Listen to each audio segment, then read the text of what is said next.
This presentation on Baalbek will be quite different from the usual mystification videos, where the only conclusion reached is that yes, positively there was an ancient advanced civilization, but we don't know anything about it. Sometimes we get so carried away while mystifying things that we forget to start learning and exploring the actual site. Baalbek is a rather famous archaeological site, and yet there is very little actual research done over there. Even very basic things like the size of the site, the monument itself, even that is completely different in the various so-called scientific publications. So were they really measuring it? Or what about the so-called 3D reconstruction?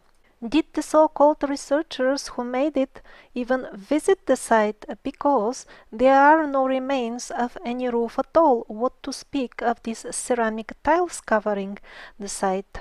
If these enormous buildings were really covered with ceramic tiles, then the remains would be all over the place, but they are none at all. If we judge the actual remains, the ruins that are found on site, it would have looked like this, or maybe even smaller like this. It also appears that it never reached completion, its building project. Also, what about the metal pipes and other stuff sticking out of the stones?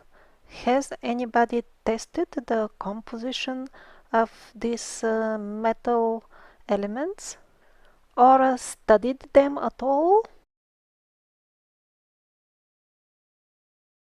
At places, lower layers of wall and building is visible as deep as 10 meters below ground level. Why no further excavations are done?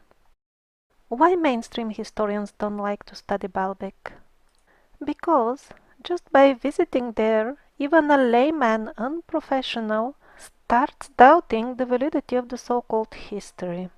First of all, the very idea of evolution comes quickly under question, because the building techniques were supposedly evolving as we were supposedly evolving. However, in Baalbek, the more advanced building techniques are on the bottom and not on the top. Two building techniques are clearly visible even to non-professionals just by visiting the site. The professionals identify few more layers, but even they agree that yes, the biggest stones and the more advanced techniques are on the bottom. So what? The building techniques are clearly devolving while we were evolving? And not only that, the full site is so huge, the stones are so large, they just don't fit human size. And so they have no clue what kind of explanation to offer to people. People may simply not buy the usual fairy tales of drag, push and pull like idiot. All kinds of wooden sledges, carts or any sort of devices break during test times, even under stones that are much smaller than those of Baalbek. Other standard fairy tale explanations like endless slaves also seem quite inapplicable, again looking at the sheer size of the stones. And more reasons to make Baalbek unpleasant for mainstream historians. Again, those nasty machine marks. How to explain them to people if you are trying to convince them that this is what's going on actually? Primitive hillbillies hitting their heads with stones. So where did the hillbillies get the machinery that in some cases, by the way, surpasses our own, judging by the magnitude and the size of the tool marks left? Or if we suggest that the Baalbeku was also made of geopolymers, then how did the hillbillies know geopolymer recipes that even we don't know nowadays? I mean, we produce much uglier cement, polluting a lot the environment while producing it, and even that cement lasts whatever 100 years, and then the houses just fall apart. So the hillbillies could make it more beautiful without pollution or any traces of technology, and it would last thousands of years. Since the standard approach of telling fairy tales is unsuitable in this case, they resort to other tactics like mystify and distract attention. Mystify means declare it a mystery, pretend that you are interested in finding out the answer, well, that's exactly what you don't want, and then hope that the people will not notice that you exclude it from history. And then divert attention, that is a sweet approach. Since the site has something to do with the so-called Roman style, just distract people's attention with spicy Roman sex stories. For example, millions of pounds are allotted to producing sensational soap operas that are clearly served as history. It is underlined many times that these are actual historic stories, not a fiction. Over there we see in great detail how a certain emperor, he cut the hairs of an army of prostitutes because he was insane, and with those prostitutes he was intending to fight a war, and so on and so on.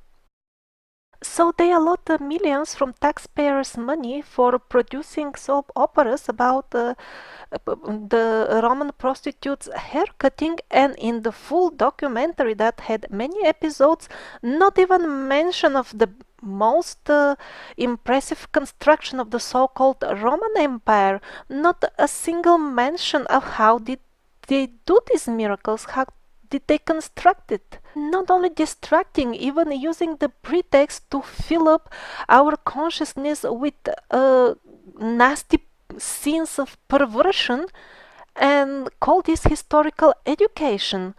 And always when it comes to some really advanced construction, just no mention of it. Assure us that even most minor documentation is saved from the times of Roman Empire, including how many workers were allotted for all kinds of mundane tasks like taking care of the slaves, counting properties, measuring land, and all that. How much was it paid to them? How many workers they had? How many days did they do allot to? All this is known for the full Roman Empire, historians tell us, and not even a single mention about who, when, or how constructed Baalbek. Is this even possible? And if it was only for one site, I could be just overly suspicious, but it is a pattern. Always when it comes to some advanced construction, there is always no record for everything else, but how they did the things that we cannot do. Like, for example, the megalithic aqueducts, again, absolutely no record of them, even who built them at all. Or what about the supposed strong concrete that is supposedly holding for 2000 years, of which the roof of the famous Pantheon in Rome is made? They documented every ant in Rome, but when it came to the recipe of this cement or beton or whatever it is, well, exactly that is not documented. Probably some of you will object me at this point and remind me that yes, they are showing Roman sawmills on TV, and these are the sophisticated Roman machines with which they were supposedly cutting the stone, and this is the artifact on the basis of which these sawmill reconstructions were done. Yes, I agree, there is some sort of machinery shown on this carving. But what you are shown on the mainstream documentaries are not working models, but fantasy sketches. First of all, these machines are even supposedly made for marble only, and that doesn't explain how was all the granite cut and in some cases polished to perfection, like the columns in this very same Baalbeku. Let's see if we stand any chance to find any solution for the megalith building of aqueducts and other miracles by Romans with the help of their machines. Well, as far as practical tests, there have been some.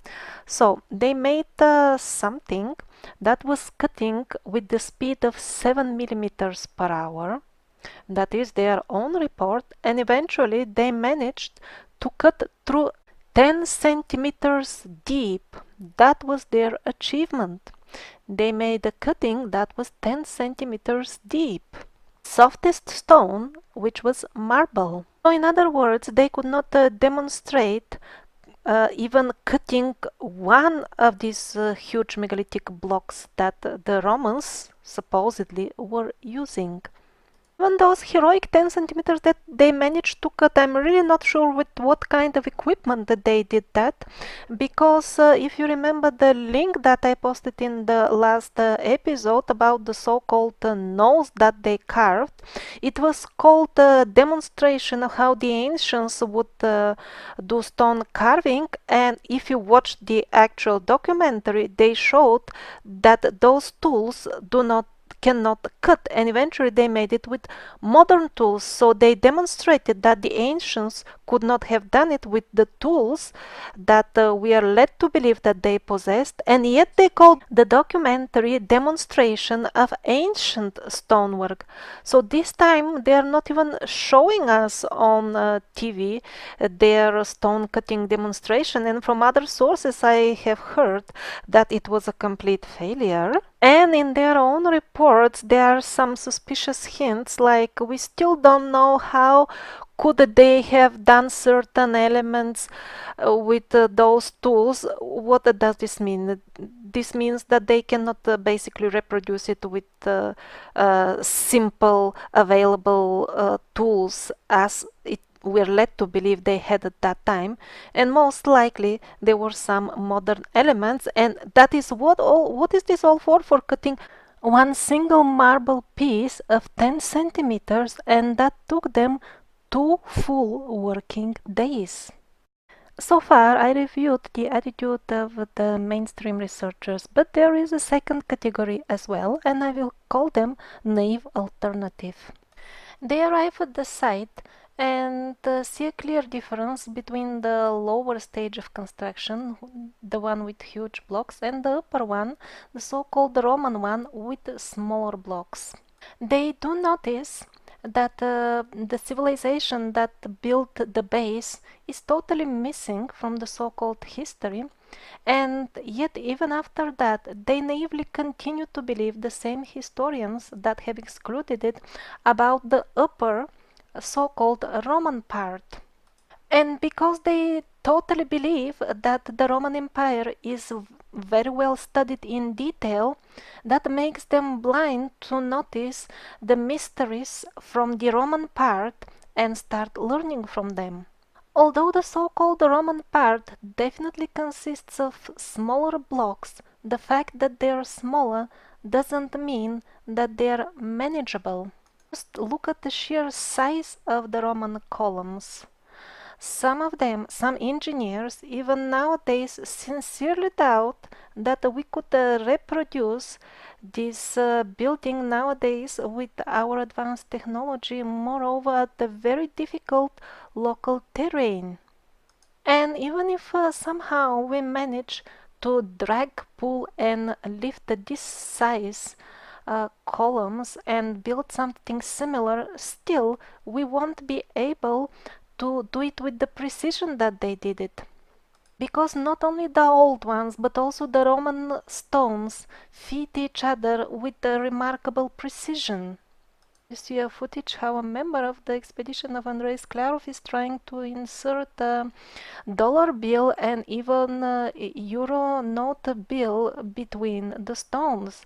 And as it is becoming very clear, these currencies are very, very thin and not backed by anything. Right now he is showing the actual gap between the stones. The gap is 0. So even these very thin, backed by nothing currencies cannot go in the gaps. They are so precise. Can we do such fitting today? Of course we can, in a smaller scale, especially in jewelry work. But what about a larger scale? Well, as I said, we cannot even make a sample demonstration of how we could build Baalbek now, because we could not finance such a construction on such a large scale with jewelry precision. So the population was supposedly, according to mainstream history, that the alternatives also believe. Population was much smaller at that time. Taxes were 10-20%, and still people could finance such a construction, and would have been much more costly at that time, because the technology is again supposedly much more imperfect than us, and yet they did it and we can't. So the full story does not fit at all. And then comes the main question that the naive alternative should be asking themselves, but they are not doing it at all. And the question is there any proof at all that there is a connection with Rome, the way we imagine it, as with its center, the city of Rome in Italy, and Baalbek? Not only there is no written record, they documented almost every ant in their empire, supposedly, according to mainstream historians, and yet not even a line about constructing their most amazing, biggest monument and biggest architectural achievement. Isn't it strange? And I'm not talking about building techniques. I'm even talking about mentioning which emperor commissioned it and so on, or repaired it. No mention at all, just a 0. For simplicity's sake, let's assume that one of their hypotheses, the main one, is true, namely that the biggest builder of all Roman emperors, Nero, built Baalbek, or at least made the Roman finishing, the top part. He is the one who supposedly built the most amazing buildings in the city of Rome, so let's hope that he was the one as well who commissioned the repair of Baalbek. This is the famous palace of Nero in Rome. What we see, mud bricks. Compared to Baalbek, this is just primitive. So do you really believe that Rome paid for the repair of that huge temple on a territory that was its own, supposedly for a relatively very short time, and was always in a region of war? They were holding it, losing it, and all that. And while during the battles they financed its building, while they could not finance their own palaces in Rome to be built in the same way? I don't believe this. Huge columns out of solid stone or geopolymer. In some cases they suggest that the granite for Baalbek was actually imported all the way from Aswan. That's 2000 kilometers away. So the Roman emperors could do that for Baalbek, and yet they lived themselves in so-called palaces of mud bricks. There is this famous, at least in mainstream circles, story that the Nero, the famous Roman builder emperor, he had to rob the temples of Rome out of their gold to finance his constructions, and especially some famous column, a huge column.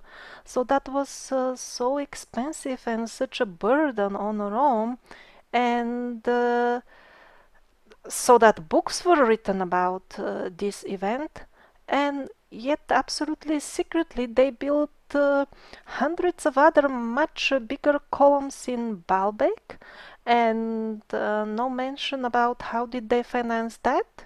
This is very strange. Yet others believe that Baalbek has something to do with Rome because of the couple of Roman inscriptions that are indeed found on the site. These inscriptions don't say that any Roman emperor built Baalbek at all. All these inscriptions are testimony that most likely people who used Latin were here as doing something, visiting or something like that, unless they are fakes, because there are also many fake Latin inscriptions. Moreover, there are many inscriptions in other languages in Baalbek, especially many of them in Arabic. So none of the inscription gives any information about who built Baalbek. They're only a testimony that at some unknown point of time a person who spoke Latin or Arabic or other language was there and did something. Others think that Baalbek has anything to do with the city of Rome just because the architecture looks very much in Greco-Roman style. But historic buildings with such ornaments are found in many places in Africa, Europe, Asia, Japan, China, as we saw in earlier episode. We will see also a lot in Russia, much more than you would expect. Rome is definitely not the biggest city that has buildings in this style, so that by itself is not a reason in any way to connect it to Baalbek. Probably somewhere at the back regions of your mind you still connect Baalbek with Rome, because Rome is supposedly the center of this Roman or Greco-Roman culture.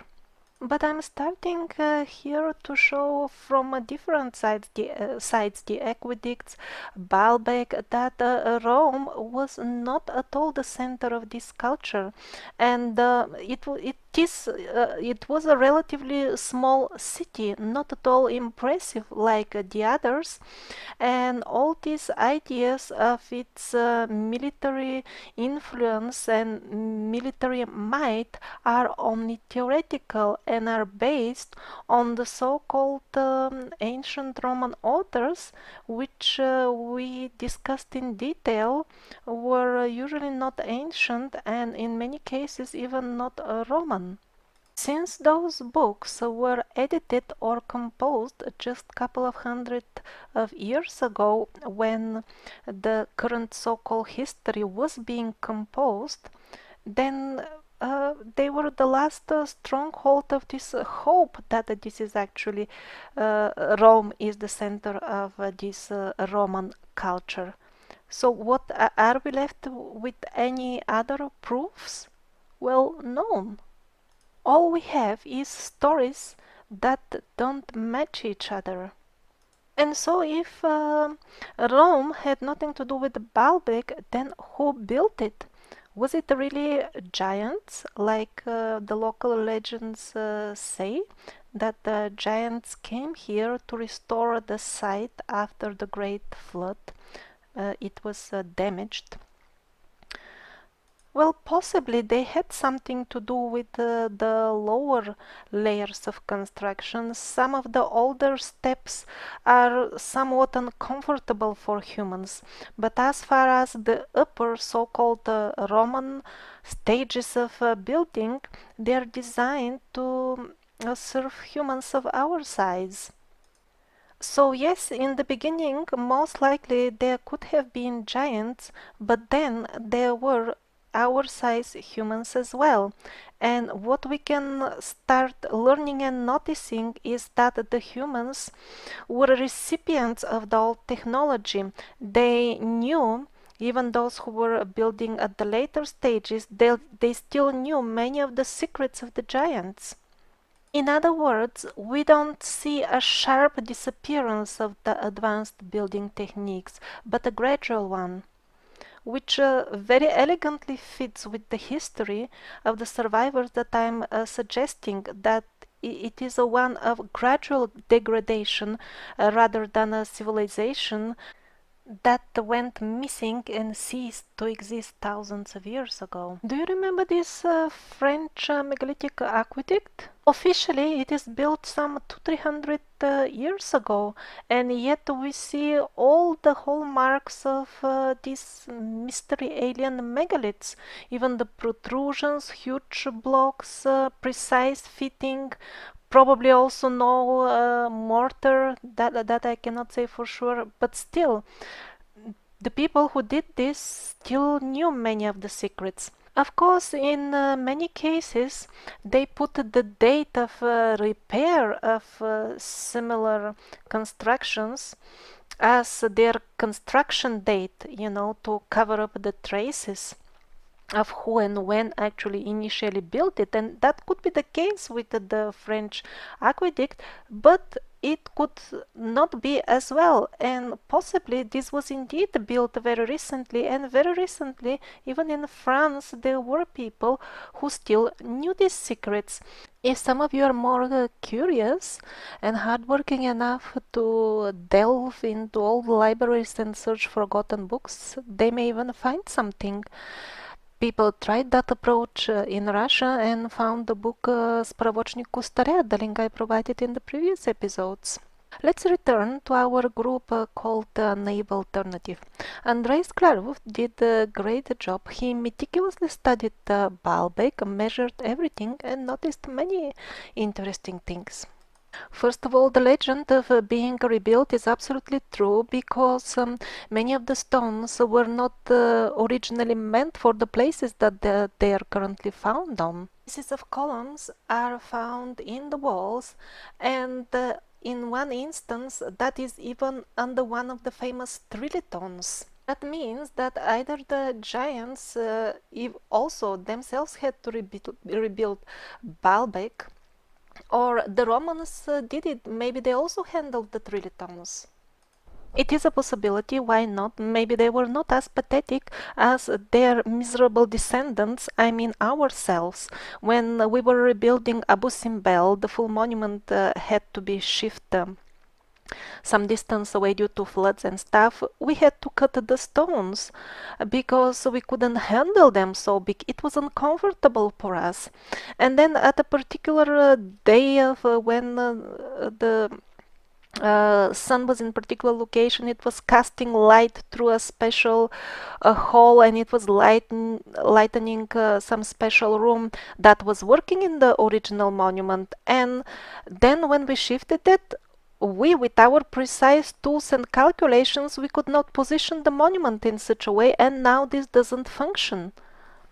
Another interesting point noted by Sklarov is that in some places the ceilings are made of flying stones, although it would have been much easier to put big slabs.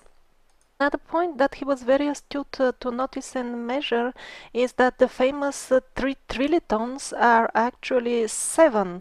There are 7 stones currently in Baalbek, not including the loose one, that could qualify for the title trilithons. And another point is that the huge one that is still found in the quarry was as if meant for one of the corners that seems to be still incomplete. And also, as far as I understand, there are no granite quarries anywhere in Lebanon. So, and the nearest one is in Aswan in Egypt. Did they really drag the stones for 2000 kilometers? Or did they make it out of a geopolymer recipe? Anyways, in case it was the first option, then it's very similar to the case of the Ethiopian megaliths. They also use stone that is not found locally, and the nearest location is this time almost 3000 kilometers away. And again, it is that very Aswan. Let's get back to Sklarov. After being such a smart cookie and noticing so many details, let's see what he says about the Roman part of Baalbek. He's a believer in the traditional historic chronology and timeline. So on the topic of how did the Romans build the so-called small blocks, manageable part of Baalbek, what he says, well, they must have done it somehow. By pulling, dragging, lifting, and so on. I don't know exactly how, he continues, but surely it must be possible because even the biggest column, he says so, made out of single stone slab, which is found in St. Petersburg, the Alexander column, was also erected by hand and relatively primitive means. And so we are getting closer to the most interesting part.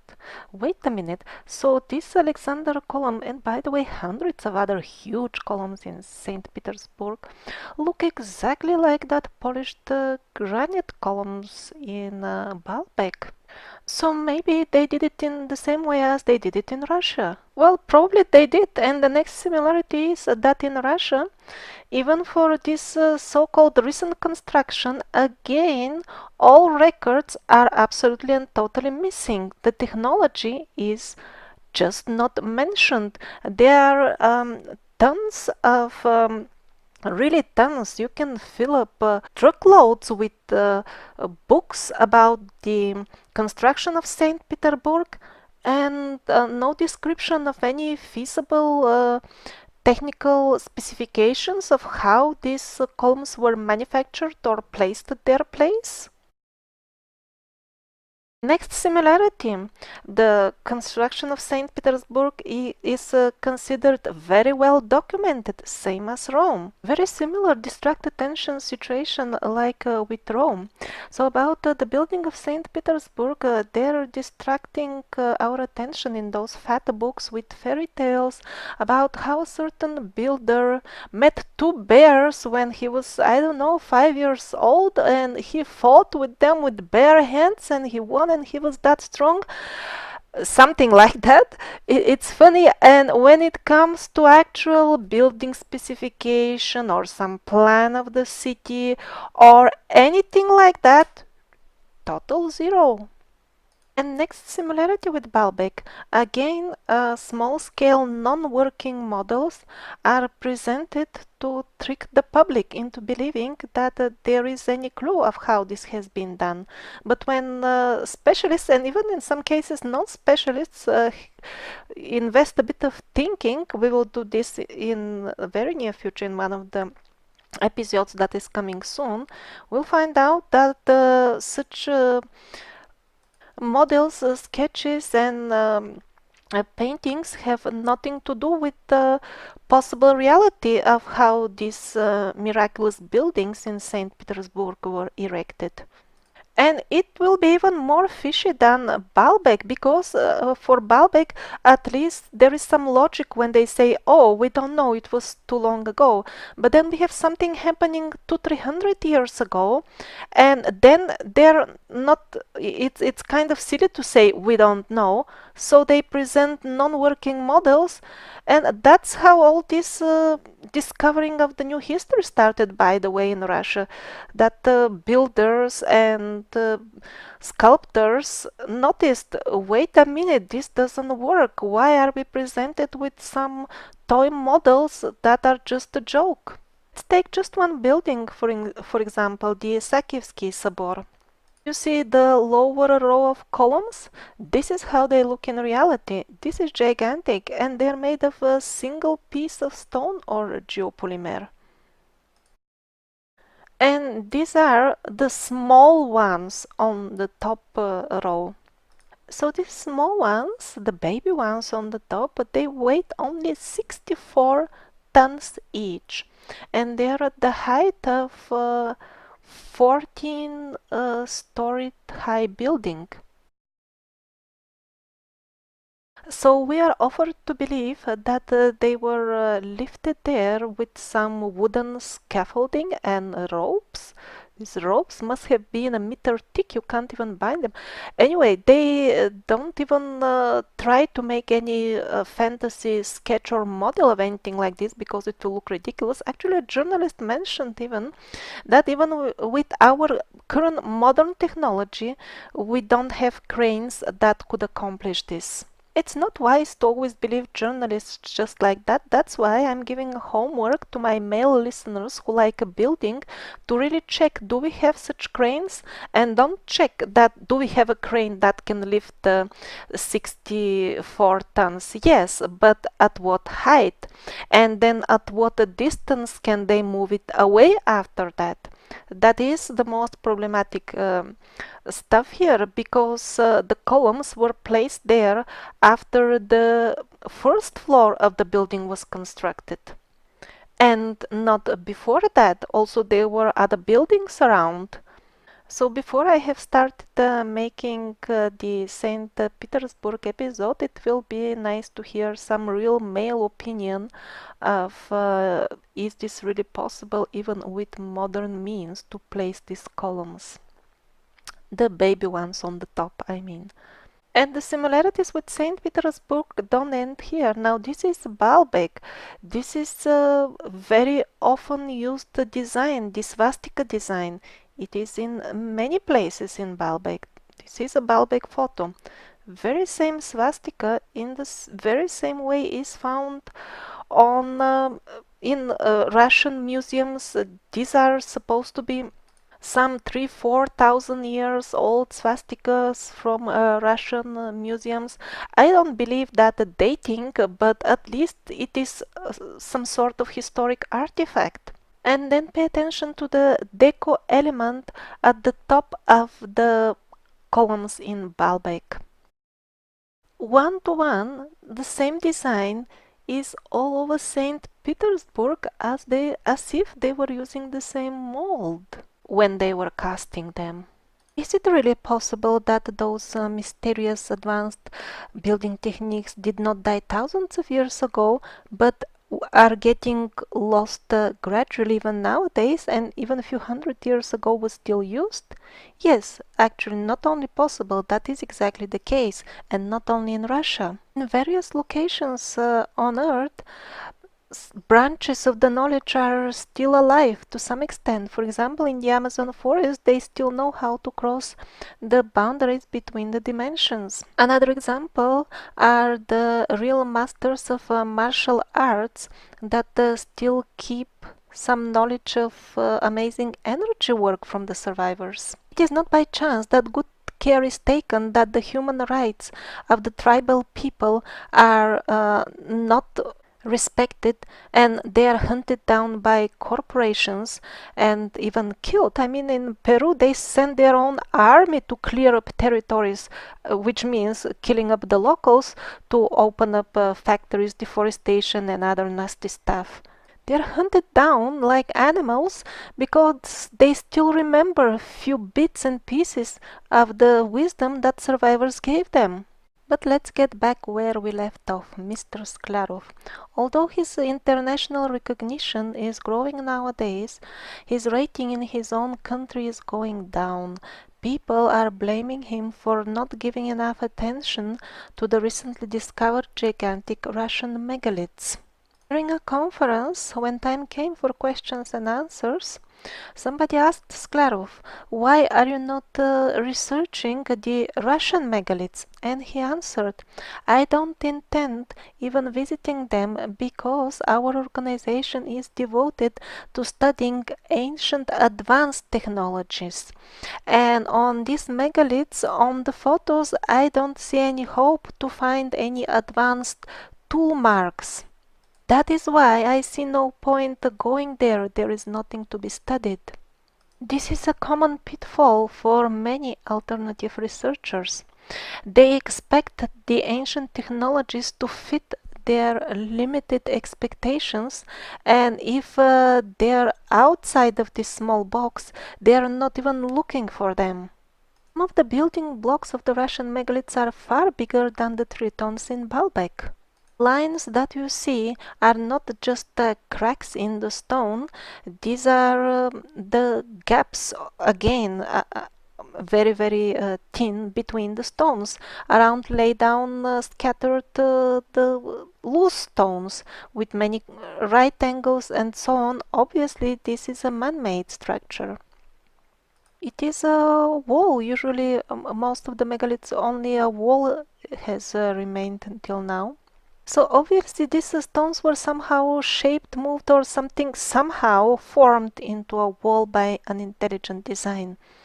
And to say that I see no tool marks on them, that's why they were done in a primitive way, is actually ridiculous. And at the same time is an excellent example of how narrow-mindedness can prevent even brilliant researchers like Sklarov to find out because the actual technologies that were used, just because his scope of search is not widened enough. So what if they were, for example, growing them instead of cutting, moving, and so on? I don't really think that's the technology used, especially in Baalbek, and I have absolutely no reason to think that this is the technology that was used for the Russian megaliths, but it's just a nice example of how many possibilities are out there.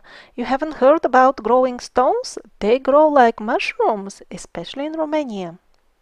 These cute chaps are well known in Romania. They have babies, they grow, they multiply, especially they love rain, and that's when they grow a lot.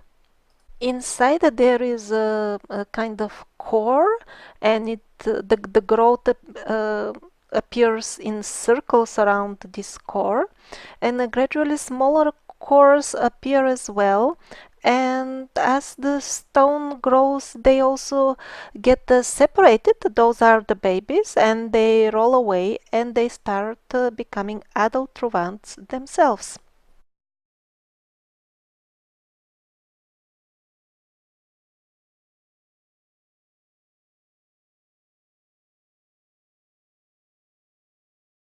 And in the light of all I said so far, so as a conclusion, how was Baalbek built after all?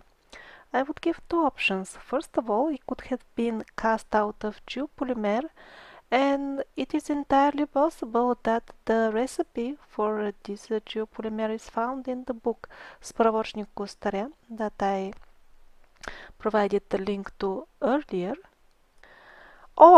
Or maybe and/or, both techniques could have been used at different times. Maybe it was indeed created by real stones that were moved around by a giant magical race. Are you still having a hard time wrapping your mind around it? Well, levitation is much more of a real thing than the so-called history that we are being taught, and magical levitation fits in the artifacts very well, unlike the so-called history, which doesn't fit at all to its own stories even. Wanna see and touch real magicians? Well, that I can provide as well. A YouTube user sent me an amazing video compilation of real magicians. Just see what the master is doing to those black belts, and he is not really touching them.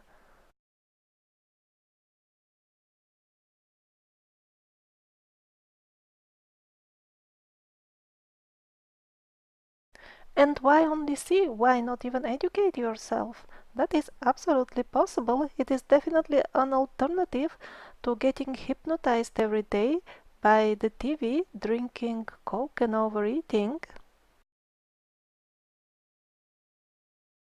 I experienced something very similar on myself in the Amazon forest while with the shamans. One a very experienced and old one, he was actually able to move me from a distance. And in general, I noticed with the shamans, those that are still learning, still young, they are more into external rituals and moving, objects, performing. Well, the really old ones, the really good ones, they just sit in the corner and do nothing, and just move the energies, and even with the people, with just by singing, making slight hand movements, or even just by thinking.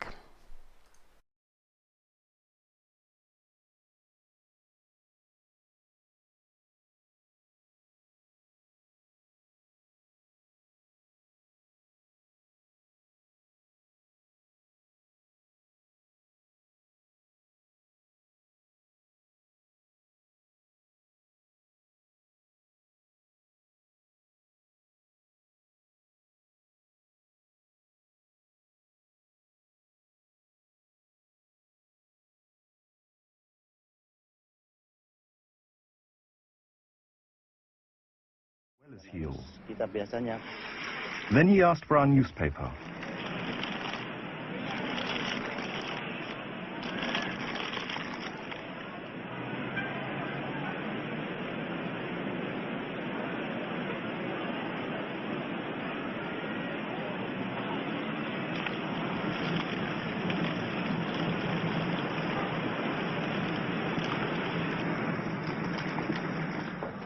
He says that what he does is no more supernatural than an electric eel, which also knows how to harness its yin and yang energies.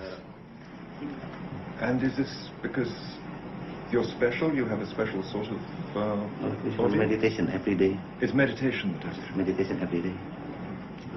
But I study about 18 years. 18 years. 18 years from my child people.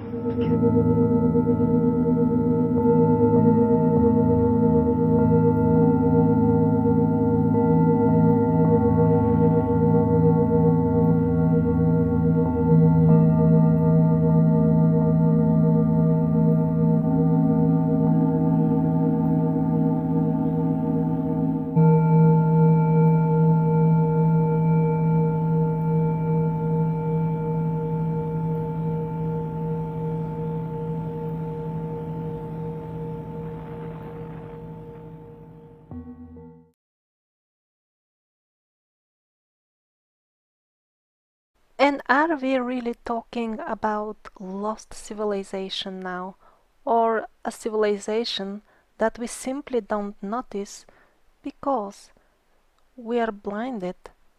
A civilization that we simply don't notice because we are always under the hypnosis of some sort of cheap, low-class entertainment. We are exactly like that simple villager who went to a zoo and saw a giraffe standing in front of him. The villager said, "This cannot be. Just look at it. Its neck is so long, the head is so funny, and just the whole thing looks so strange. This animal cannot exist." The animal was standing right in front of him, and yet he said, "There is no such animal."